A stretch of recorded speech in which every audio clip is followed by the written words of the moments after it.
Very good morning all of you friends. जो सामाजिक विज्ञान कक्षा 10वीं की महत्वपूर्ण प्रश्नों की जो श्रृंखला चल रही थी, जो आज की उनमें से तीसरी क्लास है आपकी। तो 50 क्वेश्चन पिछली क्लास में अपन कम्प्लीटली कर चुके हैं, जिसमें 2 क्लास अपन बना चुके हैं 50 क्वेश्चन में। तो वो अभी तक आपने नहीं देखी है तो उसको सबसे पहले देखिए, क्योंकि बहुत ही महत्वपूर्ण है आपकी परीक्षाओं की दृष्टि से। 100% आने की संभावना है इन क्वेश्चनों की, जो बार बार पूछी गई है और बार बार पूछी जाने की संभावना है। आप लोग जरा भी स्किप मत करिए। एक बहुत ही महत्वपूर्ण आपके लिए प्रश्न सम्मिलित किए गए हैं। तो अभी चैनल को ज़रूर आप लोग सब्सक्राइब कर लें और बेल आइकन को भी दबा लें, ताकि बाद में आपको जो भी क्लासें यहाँ से डाली जाएंगी तो आपको मिल जाए। और जो पीडीएफ आपको टेलीग्राम चैनल पे आपको मिल जाएगी सभी प्रकार की पीडीएफ, या फिर डिस्क्रिप्शन में मैंने मोबाइल नंबर दिया है, उस पर व्हाट्सअप मैसेज आप कर दीजिए। तो उस पर पीडीएफ लिख के भेज देना, तो अब मैं आपको पीडीएफ दे दूँगा वहाँ पर। तो पहला, जैसे अपना आज का जो पहला प्रश्न है 91वां, परिवहन किसे कहते हैं? परिवहन किसे कहते हैं? तो परिवहन वही है जो किसी वस्तु को एक स्थान से दूसरे स्थान पर ले जाने में मदद करता है, उसी को क्या कहते हैं? परिवहन कहते हैं। किसी वस्तु को एक स्थान से दूसरे स्थान पर ले जाना क्या कहलाता है? परिवहन कहलाता है। कोई एक वस्तु है, एक स्थान से दूसरे स्थान पर अपन को ले जाना है, तो उसी को क्या कहेंगे? परिवहन। नेक्स्ट जो प्रश्न है, जैसे अपना पक्की सड़क क्या होती है? तो पक्की सड़क क्या होती है? तो वे सड़कें जिसमें सीमेंट यानी कंक्रीट द्वारा निर्मित होती हैं। जैसे सीमेंट, पत्थर, कंक्रीट वगैरह सब मिला करके जो निर्मित होती हैं ना, तो उसी को क्या कहते हैं? पक्की सड़कें कहते हैं। नेक्स्ट जो प्रश्न है, जैसे अपना कच्ची सड़कें क्या कहला होती हैं? कच्ची सड़कें क्या होती हैं? तो इसका जो राइट आंसर है, वे सड़कें जो मिट्टी द्वारा निर्मित होती हैं कच्ची सड़कें कहलाती हैं। पक्की सड़कों में क्या, सीमेंट गिट्टी, जो सीमेंट गिट्टी पत्थर वगैरह होते हैं, वो कच्ची सड़कों में केवल मिट्टी से निर्मित होती हैं, उन्हें कौन सी? कच्ची सड़कें कहते हैं। नेक्स्ट जो प्रश्न है, जैसे अपना राष्ट्रीय राजमार्ग किसे कहते हैं? राष्ट्रीय राजमार्ग किसे कहते हैं? तो यह प्राथमिक सड़क तंत्र है। ये कौन सा प्राथमिक सड़क तंत्र है? यह सड़क राज्य की राजधानी, बड़े शहर तथा महत्वपूर्ण पत्तनों को आपस में जोड़ती हैं। किसको? राज्य की राजधानी, बड़े शहर और महत्वपूर्ण पत्तनों को आपस में जोड़ती हैं, उसे कौन सा? राष्ट्रीय राजमार्ग कहते हैं। तो राष्ट्रीय राजमार्ग की इतना ध्यान रखना कि जो राज्य की राजधानी को जोड़ती हैं, बड़े शहरों को जोड़ती हैं और पत्तनों को जोड़ती हैं, उसी को कौन सा? राष्ट्रीय राजमार्ग कहते हैं। नेक्स्ट अपना जो प्रश्न है, जैसे जिला मार्ग क्या होता है? तो जिला मार्ग क्या होता है? तो यह वह सड़क जिले के विभिन्न प्रशासनिक क्षेत्रों को जिला मुख्यालय से जोड़ती है, उन्हें उन्हें जिला मार्ग कहते हैं। तो जो जिला मार्ग क्या होता है? तो प्रशासनिक जो अपने क्षेत्र हैं, प्रशासनिक क्षेत्र को जिला मुख्यालय से जोड़ेगी। वह जो सड़कें प्रशासनिक क्षेत्रों को जिला मुख्यालय से जोड़ेगी, उन्हें कौन सा? जिला मार्ग कहते हैं। तो कुछ नहीं है, बिल्कुल छोटे छोटे से क्वेश्चन हैं, और इसको जितना ही बड़ा होता है उतना ही समझना केवल अनिवार्य है, बाकी कुछ भी नहीं है। समझ लिया तो आपको एक बार में ही याद हो जाएगा। आप 2-3 बार इसको देखिए वीडियो को, तो आपके ऑटोमेटिकली याद हो जाएंगे सब। नेक्स्ट जो प्रश्न है, जैसे अपना स्वर्णम चतुर्भुज महाराज मार्ग क्या है? स्वर्णम चतुर्भुज महाराज मार्ग क्या है? तो इसका जो होगा, स्वर्णम चतुर्भुज महाराज महाराज राजमार्ग भारत के एक प्रमुख राजमार्ग राज एक प्रमुख राष्ट्रीय राजमार्ग परियोजना है। ये कौन सी राष्ट्रीय राजमार्ग परियोजना है? परियोजना का नाम है एक बार स्वर्णम चतुर्भुज महाराज मार्ग क्या है? एक राष्ट्रीय राजमार्ग परियोजना है, जो महानगरों देश के 4 बड़े महानगरों को जोड़ती है। किसको? दिल्ली को जोड़ती है, मुंबई को, चेन्नई को और कोलकाता को जोड़ती है। जो चतुर्भुज महाराज मार्ग है ना, ये राष्ट्रीय परियोजना है और देश के बड़े बड़े 4 शहरों को जोड़ती है। किसको? पहले नंबर दिल्ली, और दिल्ली से गई कहाँ पर? मुंबई, मुंबई से चेन्नई, चेन्नई से कोलकाता। जैसे अपना ये भारत देश है, भारत देश इस प्रकार से जो मानचित्र है ना, तो सबसे पहले यहाँ से दिल्ली, दिल्ली से मुंबई, और मुंबई से के चेन्नई, चेन्नई से कहाँ, कोलकाता, और कोलकाता से फिर कहते हैं दिल्ली। तो ये यानी जो चार ही दिशाओं में एक चतुर्भुज की तरह बन रहा, इसलिए कौन सा, स्वर्णिम चतुर्भुज महाराज राजमार्ग इसका नाम रखा गया था। यानी 4 शहरों को आपस में जोड़ती है। इसका उद्देश्य यानी तेज इसका उद्देश्य क्या था, तेज सुरक्षा और सुगम परियोजना व्यवस्था विकसित करना था, एक अच्छी परियोजना व्यवस्था बनाना था।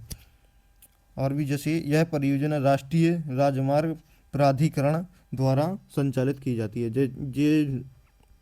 यह परियोजना किसके द्वारा संचालित की जाती है, तो राजकीय प्राधिकरण के द्वारा, यानी NHAI के द्वारा संचालित की गई है। नेक्स्ट है जैसे 97वां,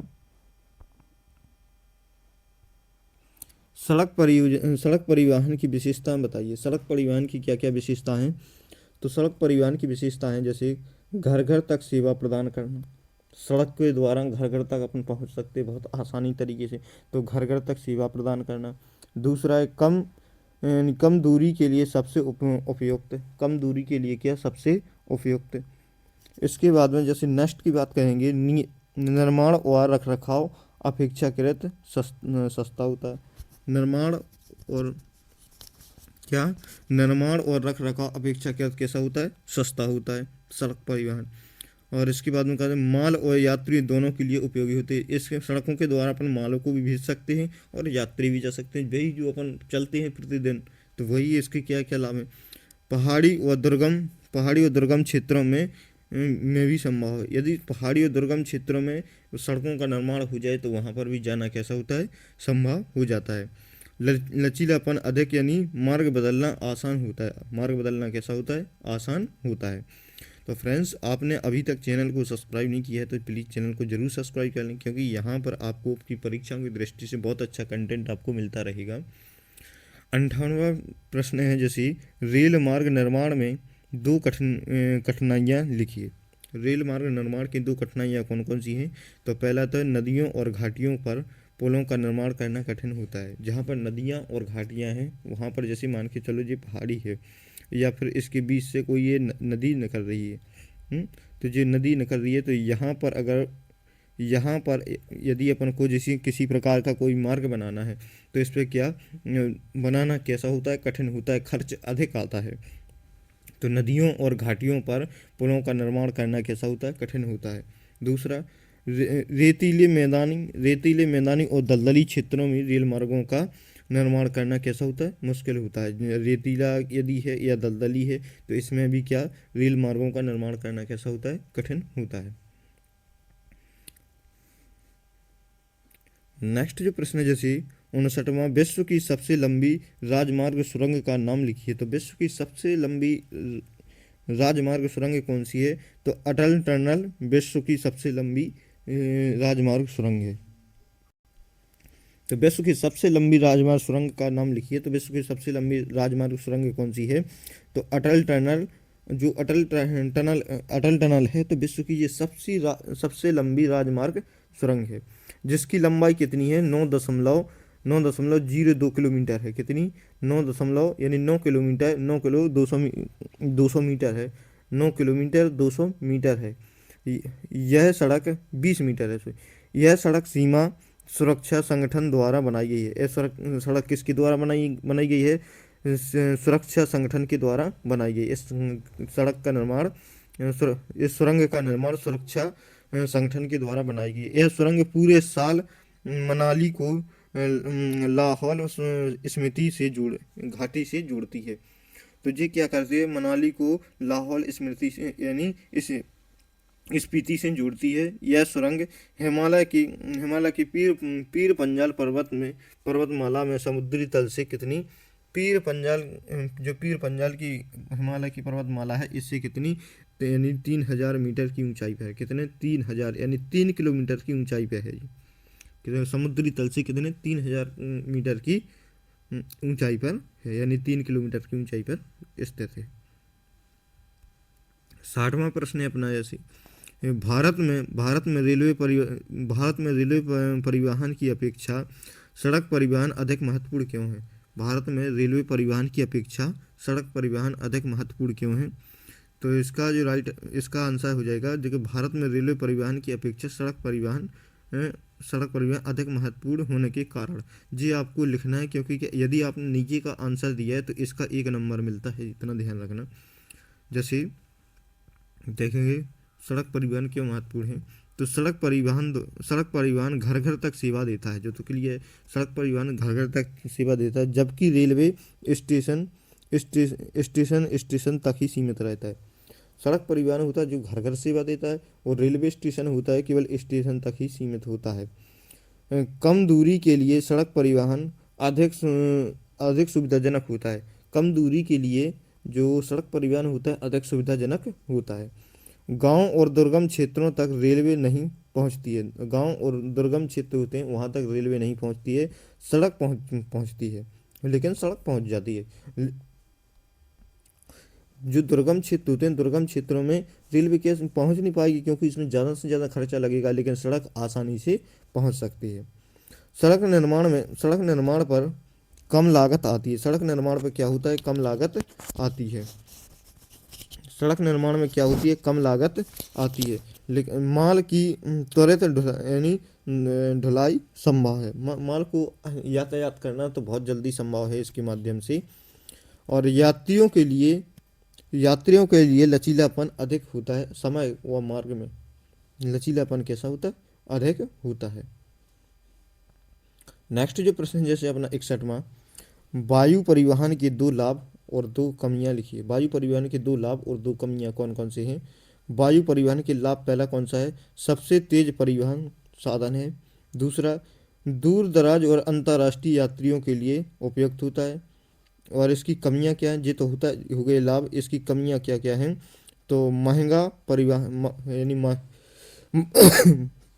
सॉरी दोस्तों, महंगा परिवहन साधन है जी। जो वायु परिवहन है जो कैसा है, महंगा परिवहन साधन है जी। अधिक मात्रा में माल ढोना कठिन होता है। अधिक मात्रा में माल ढोना वायु परिवहन से कैसा होता है, कठिन होता है। जैसे मान के चलो कोई ट्रेन है, तो ट्रेन पे अपन कितना भी माल अपने यहाँ पर ढो सकते हैं। और कोई यदि वायु परिवहन है, तो वायु परिवहन से उसे तो आसमान में उड़ना है, तो इसमें क्या कम से कम वजन ढोया जा सकता है। नेक्स्ट है जैसे पवन हंस क्या है। पवन हंस क्या है, तो पवन हंस एक सरकारी हेलीकॉप्टर सेवा संस्था है। पवन हंस क्या है, एक सरकारी हेलीकॉप्टर संस्था है जो देश को दूर दराज और कठिन क्षेत्रों में हवाई परियोजना सुविधा प्रदान करती है। जो जो क्या है, परमहंस यानी पवन हंस क्या है, तो एक सरकारी हेलीकॉप्टर सेवा संस्था है जो दुर्गम क्षेत्र होते हैं, दुर्गम क्षेत्रों तक पहुंचने के लिए हवाई परिवहन का प्रयोग सबसे ज़्यादा किया जाता है। नेक्स्ट है जैसे 53वां, पूर्वी राज्यों में वायु परिवर्तन अधिक महत्वपूर्ण क्यों है। पूर्वी राज्यों में वायु परिवहन अधिक महत्वपूर्ण क्यों है, तो इसका हो जाएगा पर्वतीय और दुर्गम भूभाग होने से सड़क व रेलवे का विकास अधिक होता है। सड़क और रेलवे का विकास कैसा होता है, अधिक होता है।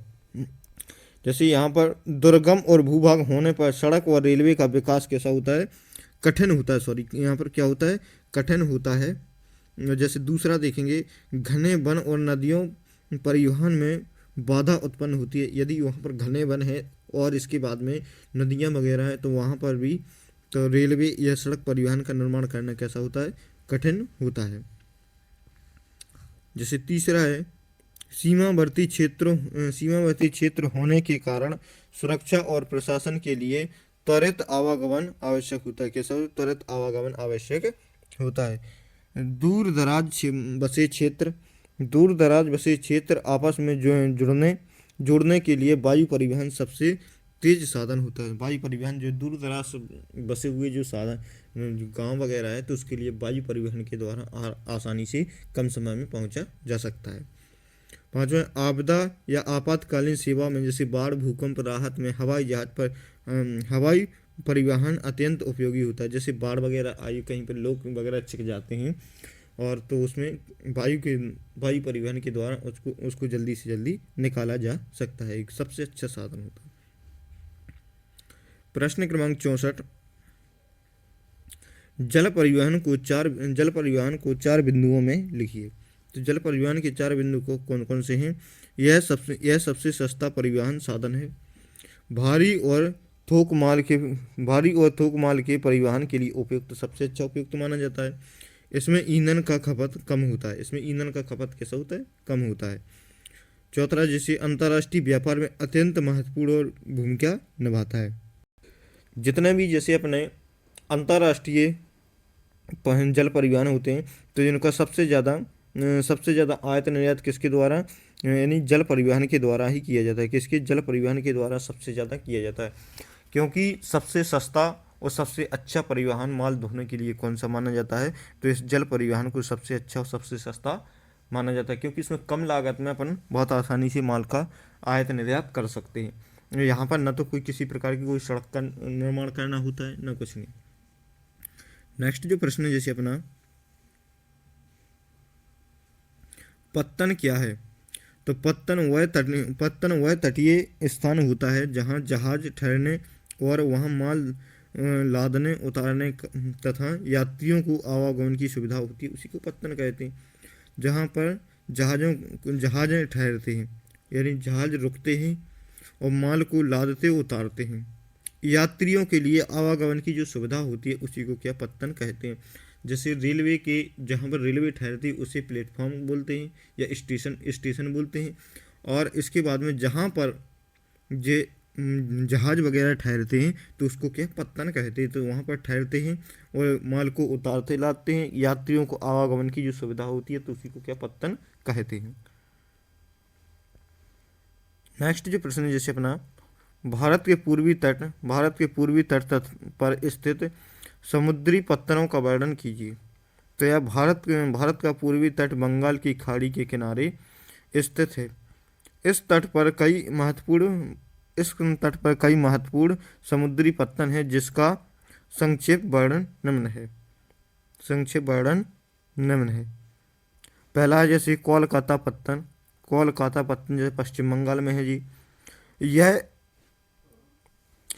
एक नदीय पत्तन है। यह एक कौन सा नदीय पत्तन है? जो हुगली नदी पर स्थित है। कौन सी?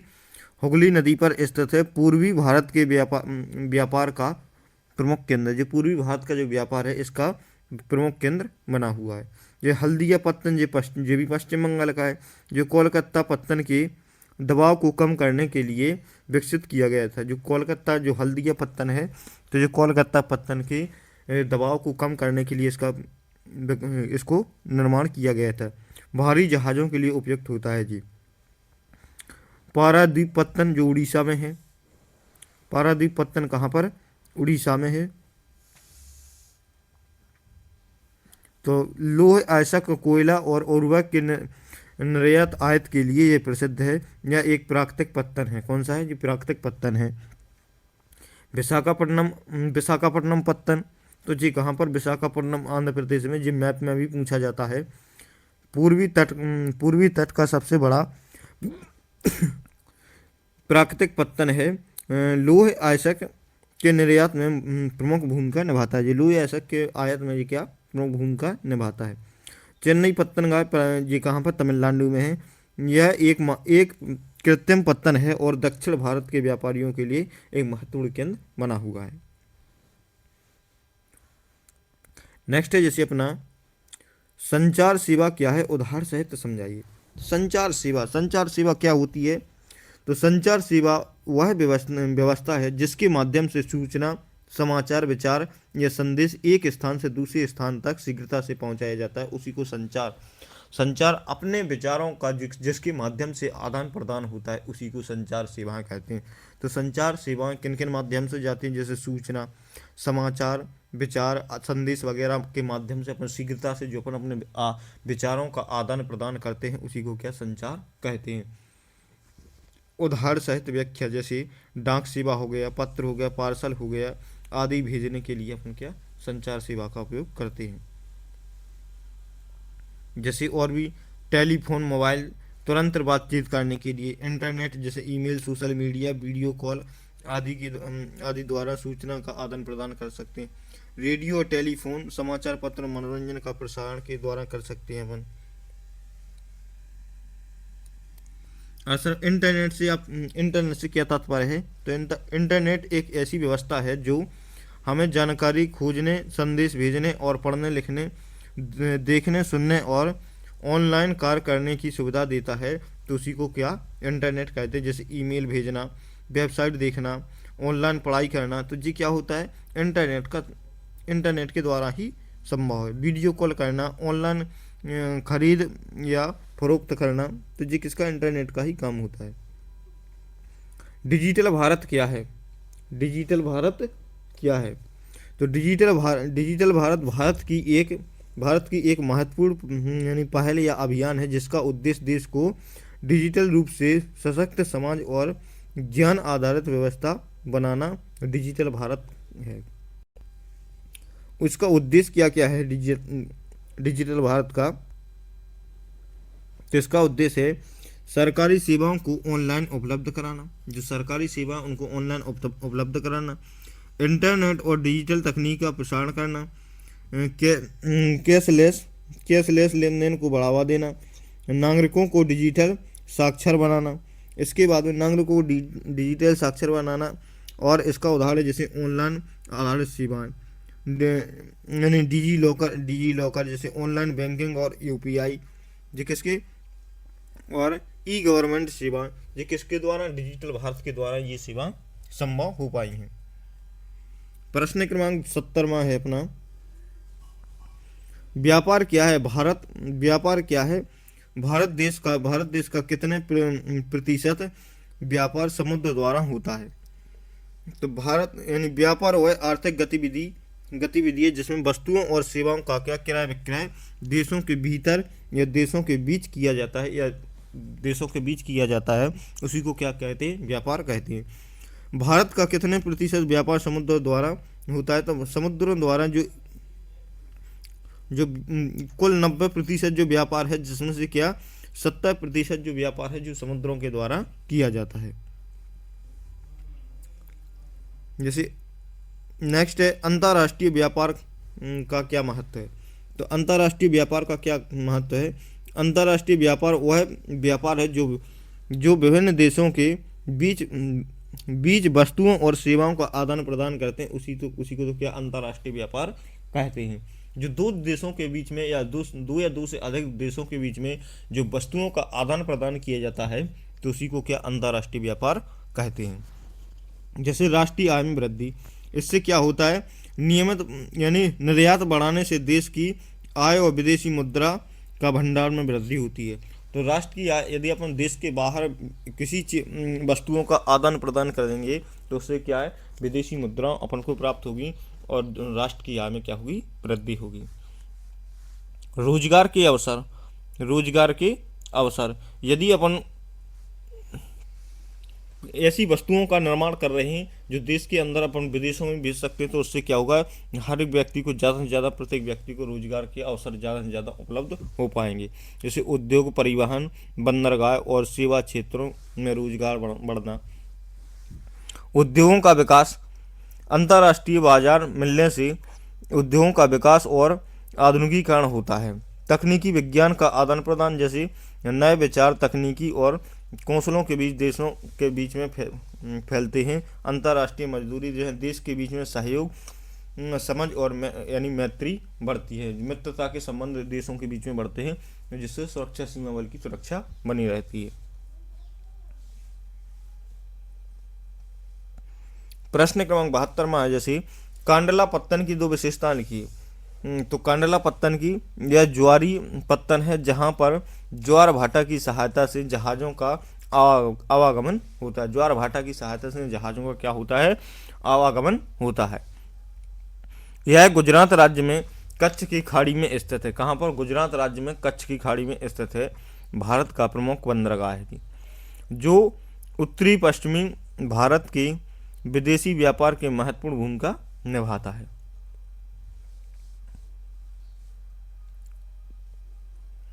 जी अपने आ गए इतिहास के क्वेश्चन। तो इतिहास के क्वेश्चन अपन नेक्स्ट क्लास में कंप्लीट नहीं करेंगे। तो थैंक यू दोस्तों, जय हिंद, वंदे मातरम। मिलते हैं नेक्स्ट वीडियो में।